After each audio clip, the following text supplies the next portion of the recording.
Selamat jumpa dalam renungan kita hari ini, tanggal 12 Juli 2021, Senin pekan ke-15. Bapak, Ibu, saudara-saudari sekalian dan anak-anak yang terkasih, mari kita awali renungan kita dengan tanda kemenangan Tuhan kita. Dalam nama Bapa dan Putra dan Roh Kudus. Amin. Renungan kita ambil dari Injil Santo Matius bab 10 ayat 34 sampai dengan bab 11 ayat 1. Jangan kamu menyangka bahwa aku datang untuk membawa damai di atas bumi. Aku datang bukan untuk membawa damai, melainkan pedang. Sebab aku datang untuk memisahkan orang dari ayahnya, anak perempuan dari ibunya, menantu perempuan dari ibu mertuanya, dan musuh orang ialah orang-orang seisi rumahnya. Barang siapa mengasihi bapa atau ibunya lebih daripada aku, ia tidak layak bagiku. Dan barang siapa mengasihi anaknya laki-laki atau perempuan lebih daripadaku, ia tidak layak bagiku.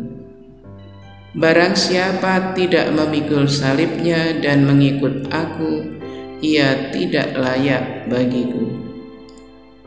Barang siapa mempertahankan nyawanya, ia akan kehilangan nyawanya. Dan barang siapa kehilangan nyawanya karena aku, ia akan memperolehnya. Barang siapa menerima kamu, ia menerima aku. Dan barang siapa menerima aku, ia menerima Dia yang mengutus aku. Barang siapa menerima seorang nabi sebagai nabi, ia akan menerima upah nabi. Dan barang siapa menerima seorang benar sebagai orang benar, ia akan menerima upah orang benar.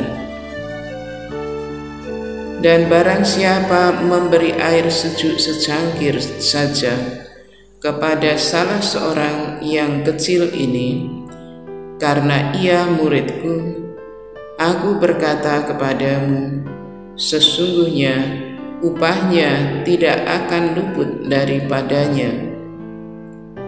Setelah Yesus selesai berpesan kepada ke-12 muridnya, pergilah ia dari sana untuk mengajar dan memberitakan Injil di dalam kota-kota mereka.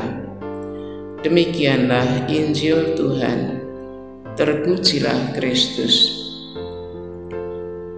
Bapak, Ibu, saudara-saudari sekalian dan anak-anak yang terkasih, sepertinya sabda Tuhan tadi bertentangan dengan predikat Al-Masih adalah Raja Damai atau Pangeran Perdamaian.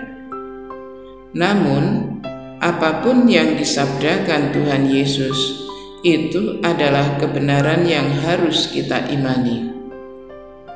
Rupanya, kata damai, perdamaian, punya makna yang berbeda jika yang bersabda Tuhan atau jika yang mengatakan pemimpin negara. Apabila seorang pemimpin negara mengatakan perjanjian perdamaian, itu ada syaratnya. Selama diadakan perundingan perdamaian antara dua negara yang bertikai, diadakan gencatan senjata atau perang dingin. Sering berlangsung lama sebelum hasil perundingan perdamaian disepakati oleh kedua belah pihak.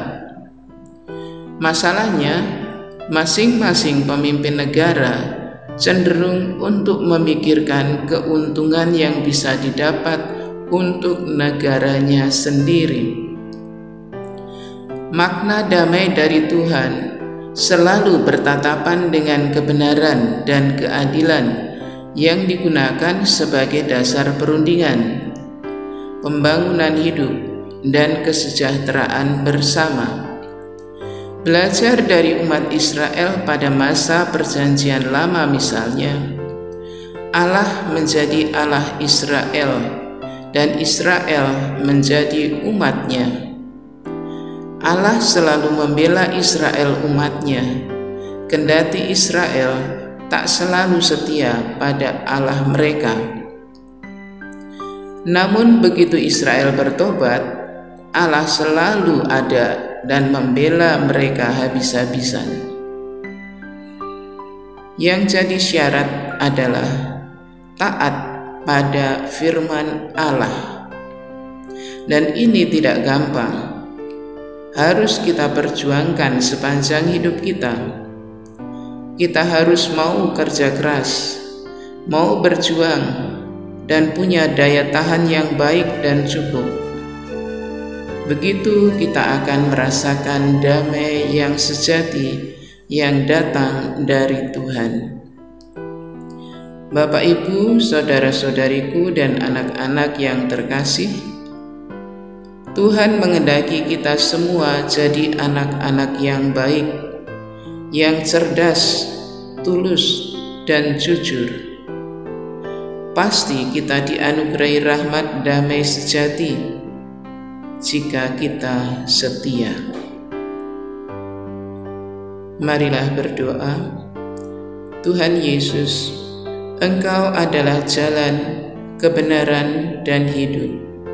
Kiranya Engkau berkenan untuk senantiasa membimbing kami hidup dalam kebenaran, hingga kami merasakan damai yang datang daripadamu.